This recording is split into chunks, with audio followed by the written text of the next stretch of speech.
Poročilo o razvoju je morda dobra istočnica za moj uvodni nastop, ki bo nekaj krajši, nevedno raje slušnjava, in pa bom na razpolago za vaše vprašanje.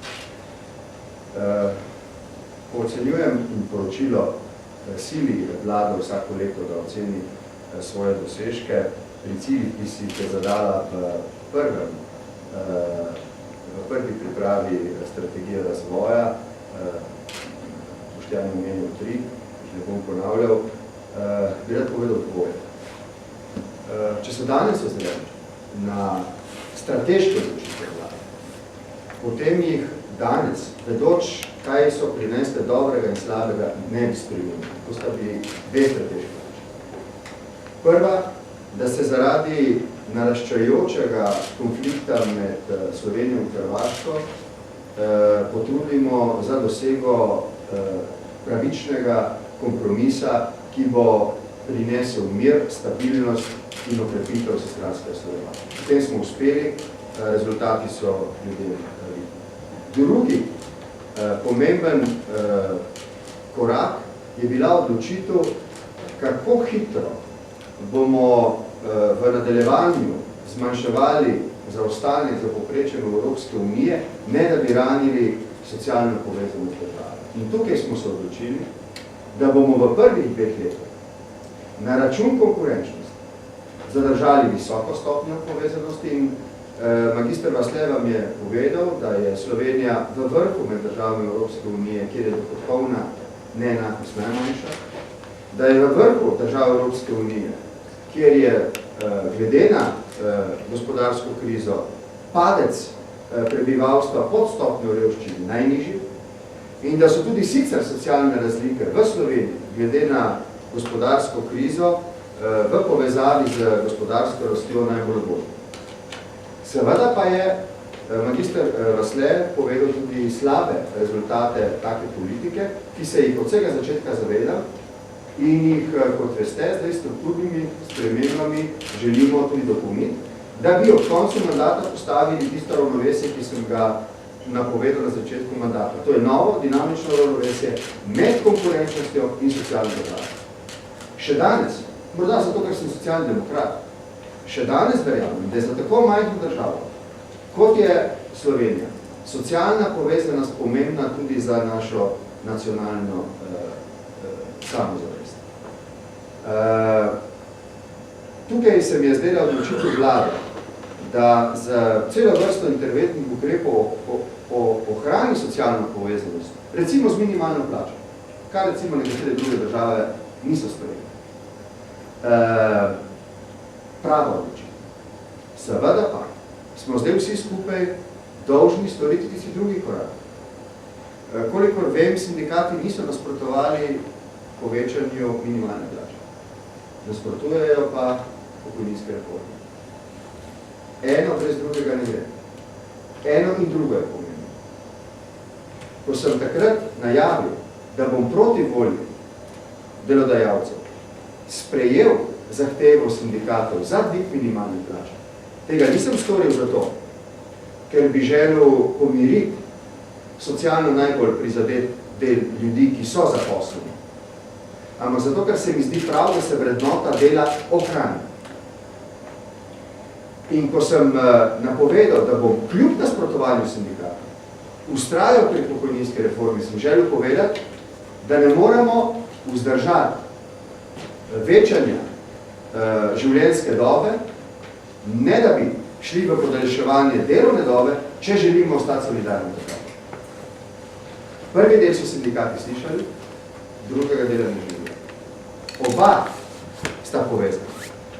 Vidite, v tem smislu poročilo o razvoju pravi, da Slovenija gospodarsko okreva, vendar počasneje, kot bi lahko, če bi bil faktor konkurenčnosti ugodnejši. Res pa je, da zaradi dejstva, da je ohranila visoko stopnjo povezanosti, te ne bo vzdržala, če ne bomo izvedli v letu 2011 in 2012 aktivno tako. Hočem reči, da ima vladna politika rep in glavo. Mi smo se za razliko od nekaterih držav pač odločili, da bomo v prvem stadiju krize, ker je Slovenijo to bolj prizadelo kot večino drugih držav, posvetili socialni povezanosti večjo pozornost kot nekatere druge vlade in države. Preprosto rečeno, socialdemokratski pogled na reševanje krize je bil usmerjen tudi v fenomen socialne povezanosti, ohranjene dohodkovne enakosti, v pomoč tistim, ki so socialno najbolj ranljivi. Hkrati pa sem se kot socialni demokrat zavedal, da lahko vzdržimo socialno povezanost samo pod pogojem, če v drugem delu mandata gremo tudi v strukturne reforme. In to je, mislim, da magister Vasle zelo jasno povedal. Če bo uspela pokojninska reforma, če bo uspela zdravstvena reforma, ki je v pripravi, če bomo nadaljevali z pripravo zakona o delovnih razmerjih in novelo tega zakona, potem ni nobenih razlogov, da Slovenija ne bi po gospodarski rasti in rasti zaposlenosti okrevala hitreje. Poleg tega vam bi rad povedal, da je v zadnjih 3 mesecih zabeležen trend upadanja brezposelnosti. Prav tako beležimo pričakovano gospodarsko rast, ampak kot je rekel magister Vasle, počasnejšo od tiste, ki bi lahko bila, če bi se zdaj ugodno razpletle strukturne reforme. To je zdaj ključno. Ljudje torej, ne glede na njihovo nezadovoljstvo, pri čemer sem vam že povedal, da ankete kažejo, da ljudje izpovedo zadovoljstvo večinoma za materialnim stanjem. Kar ne bi seveda ekstrapoliral v kakšno navdušenje nad socialno sliko v Sloveniji. Ampak v situaciji, ko smo v 2 letih zelo globokega padca bruto domačega proizvoda uspeli ohraniti elementarne socialne vzdržljivosti, socialno povezanost in zadržati v Evropski uniji, smo tukaj najbolj uspešnimi državami, relativno mejne socialne razlike, smo zdaj v situaciji, ko, če hočemo obdržati enako socialno državo, če hočemo obdržati približno enako socialno povezanost, dolžni pa strukturne reforme, ker samo te dolgoročno krepijo steber konkurenčnosti. Gremo naprej. Tisto, kar sem že zadnjič opozoril, ne gre dobro od rok, ne vladi ne. Je opozarjanje javnosti, da v krizi nismo sami. Tako v dobrih kot v slabih aspektih te krize. Smo del sveta, ki se je znašel od leta 2007 naprej v finančni, potem gospodarski, na koncu socialni in etični krizi. Počasje zanesljivo se zdi, da ta svet, ki mu pripadamo, okreva. V Sloveniji je, kot rečeno, to okrevanje nekoliko počasnejše zaradi naše odločitve, da ohranjamo socialno državo približno tako, kot je bila pred krizo. In zdaj vam bi rad povedal odgovor, ki mi ga je dal magister Vasle na mojo vprašanje. Ali obstoji korelacija, se pravi usporednica, med državami, ki so hitreje okrevale in so zato povečevale socialne razlike, ali ne? Ta korelacija obstoji. Obstoji torej usporednica med hitrejšim izhodom iz krize, toda z kratkim povečanjem neenakosti razlike. Zdaj, mi poznamo nekako mentalitetno privrženost večine naših ljudi k želji po socialni pravičnosti, ne bom rekel egalitarizmu ali enakosti. Zame je to pomembna vrednota. Vendar je seveda to vrednoto mogoče vzdržati samo po določenih pogoji, eno od njih je konkurenčnost. Zato bi rad še enkrat rekel, v 2 letih smo uspeli obdržati, kolikor je bilo mogoče, veliko stopnjo socialne povezanosti, glede tega smo med prvimi državami v Evropski uniji. Nismo pa, kot bi si lahko hkrati želeli, med prvimi državami, ki povečujejo konkurenčnost in hkrati s tem zmanjšujejo zaostanek za povprečjem ali druge države nad povprečjem Evropske unije.